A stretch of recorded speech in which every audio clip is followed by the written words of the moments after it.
Welcome back to Daytime with Kimberly and Esteban. Here's your host, Kimberly Crawford.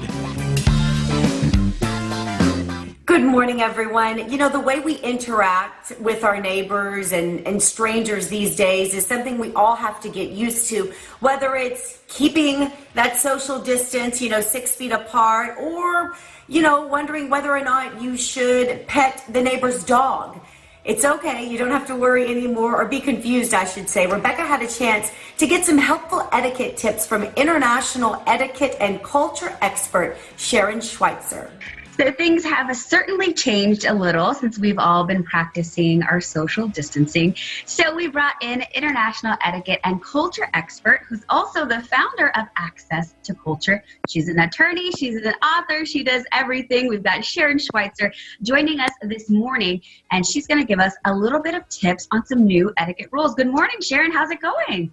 Good morning. I'm doing well. It's a beautiful day today. How are you? It sure is. We're doing the best we can here. So we want to make sure that everyone is feeling comfortable around this time right now. We're making sure that we're all practicing some proper etiquette. So what tips do you have for us today? Well, that's right. We do want to feel comfortable. One of the things that people dislike the most is feeling awkward. And we're certainly in a time that is making everyone a little bit anxious. It's pretty ambiguous. So one of the tips that a lot of people like is, now that the state is opening back up, how do you greet someone, either if you're maybe going into a business or in your own business, or just someone at the grocery store, because we're still pushing that 6 foot of distance. Try to avoid reaching out for that handshake. In the U.S., we have what's called arm's length transactions, and we're very used to going up to people and shaking hands, but we can't do that right now. So the best thing you can do is, if you're wearing a mask, is smile with your eyes, smile behind your mask, or wave to people, or nod at them and say, as much as I'd like to shake your hand right now, and normally I would do that, right now we both know we can't do that. So maybe in the future, I look forward to shaking your hand. It will put them at ease, it'll make you feel more comfortable, and it will acknowledge the big elephant in the room that we all know exists.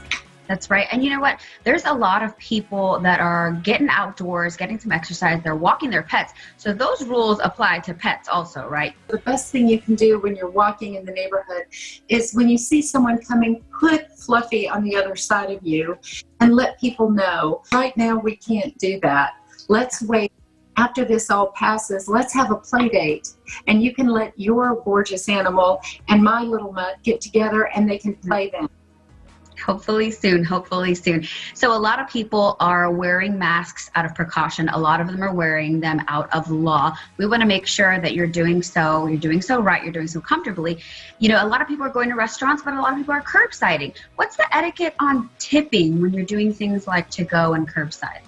Well, there's a couple choices. Many organizations and many restaurants are going what we call contactless. Mm-hmm. In other words, they don't want you to have to worry about handing things over, so you prepay and you can tip on the credit card.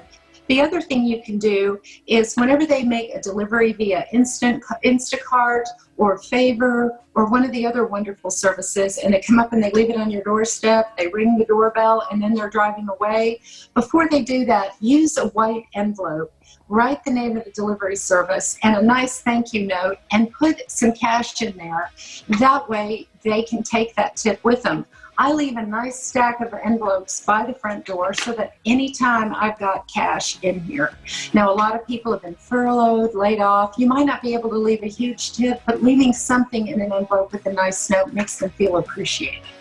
That is such a great idea. Thank you for these awesome tips, Sharon.